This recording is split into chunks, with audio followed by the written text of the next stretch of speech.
by the grace of Allah, Dr. Muhammad Yunus sir was prepared for Bangladesh.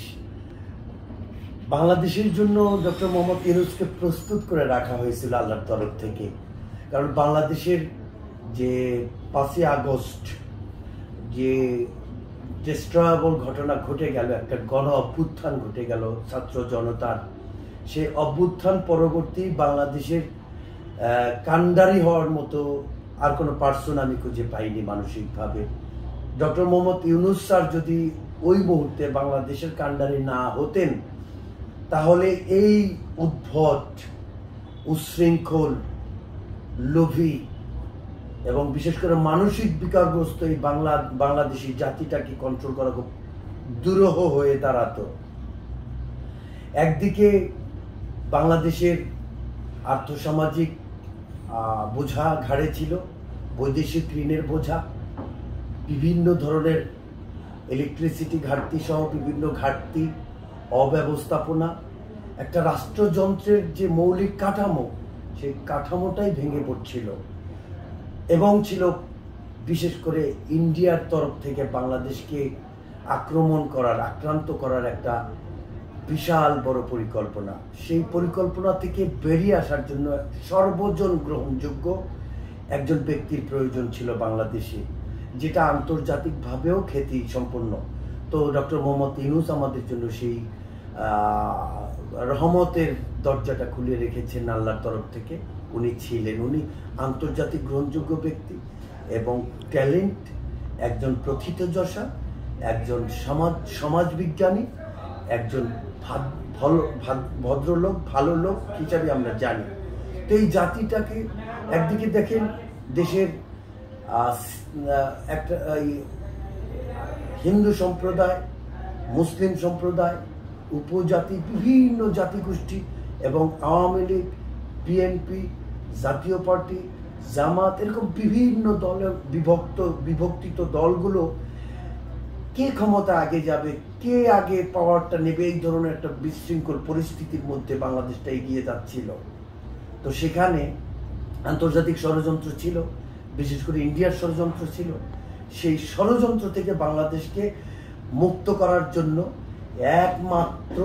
একমাত্র ব্যক্তি হিসাবে আমি দেখেছি যে ডক্টর মোহাম্মদ ইউনূস স্যার তার নিরপেক্ষতা, তার যোগ্যতা দিয়ে পুরো জাতি গোষ্ঠীটাকে ঐক্যবদ্ধ করেছেন, একটা বলয় তৈরি করে এনেছেন।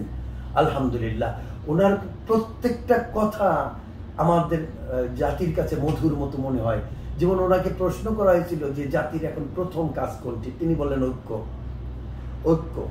ঐক্যর বিকল্প কোনো জাতি গঠন হতে পারে না। চমৎকার কথা। উনি অবসরের ব্যাপারে বলা হয়েছে যে অবসর কিসের, জীবনের শেষ মুহূর্ত পর্যন্ত আমাদেরকে খেটে যেতে হবে, কাজ করে যেতে হবে, অবসর নেই।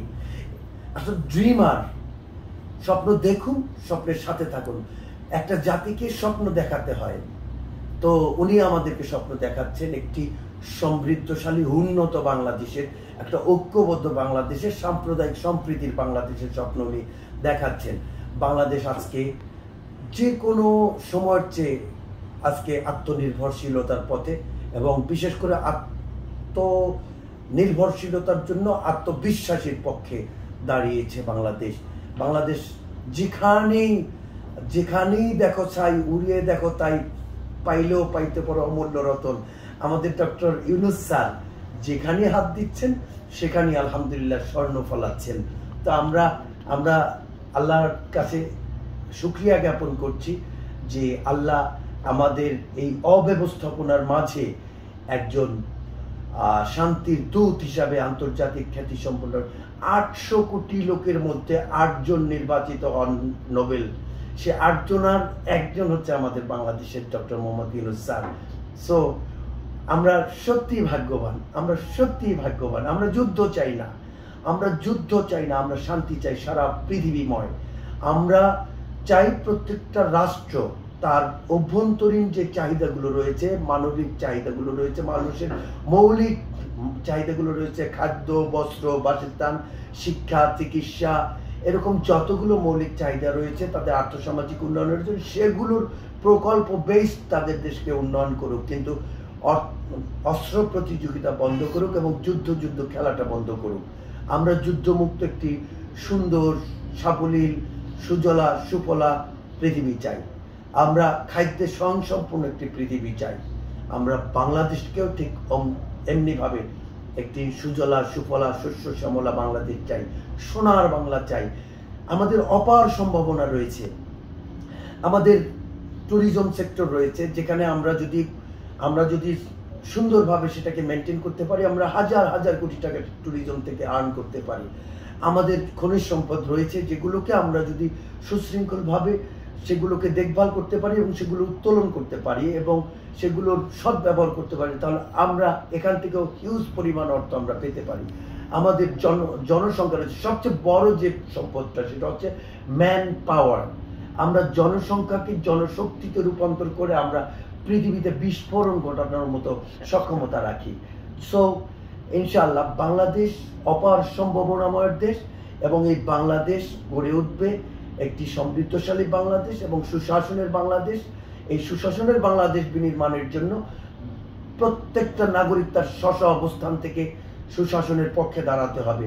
এই উদ্যত আহ্বান রেখে বাংলাদেশকে আন্তর্জাতিক পরিমণ্ডলে তার স্বমহিমায় উদ্ভাসিত হওয়ার আহ্বান রেখে শেষ করছি। আসসালামু আলাইকুম।